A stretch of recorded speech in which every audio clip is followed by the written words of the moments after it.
j'ai oublié de le dire, c'est né dans une région où il y avait les Haoussa qui étaient majoritaires et qui vendaient de la cola au Ghana.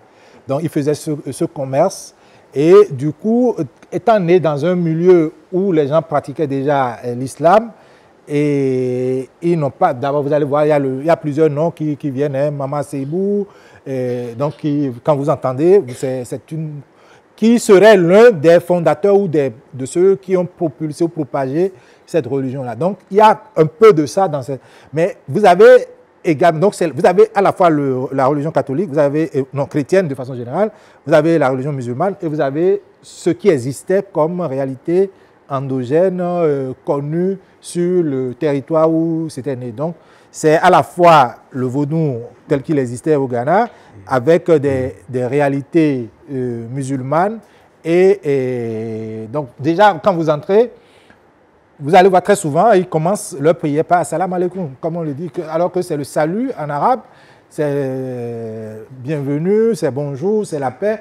Donc, vous avez raison de le dire, mais c'est lié au contexte géographique et de naissance de cette déité-là. Et c'est un peu ça. Les gens cherchaient des solutions et vous allez voir très souvent, et ils s'habillent en blanc, parfois ils portent des boubous blancs également. Je n'ai pas interrogé un peu plus que ça, mais les éléments qui expliquaient vraiment cette relation avec l'islam, c'est un peu dans ce contexte-là. Mais vous allez voir également, il y a un évêque togolais qui, dans les années 40, également a écrit un ouvrage justement pour parler de cette nouvelle réalité. Et en parlant, il disait que c'est une façon de voler nos fidèles parce qu'on leur parle le langage que nous parlons à peu près. Et vous allez voir aussi, hein, ici, je ne vais pas trop m'aventurer, mais vous allez par exemple à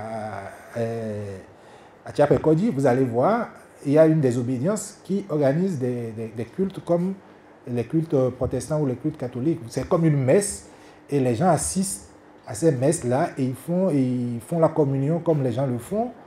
Et également, ils organisent des quêtes et ça devient un des aspects du marché que j'ai évoqué un peu plus tard. Donc, c'est à la fois une stratégie d'adaptation. Donc, on est venu régler un problème. Les gens cherchaient protection, les gens cherchaient refuge, les gens cherchaient solution et ils l'ont trouvé à travers. Et je précise que mes recherches n'abordent pas du tout le volet doctrine pratique pour dire est-ce que c'est vrai ou pas. Ils sont convaincus que en pratiquant, en s'adonnant à cette religion, qu'ils ont cette protection. Et vous allez entendre l'une des phrases récurrentes quand vous fréquentez, vous allez entendre et on vous demande si le beau existe. Et le fidèle répond donc, est-ce que Azé, donc on dit Azé n'existe pas.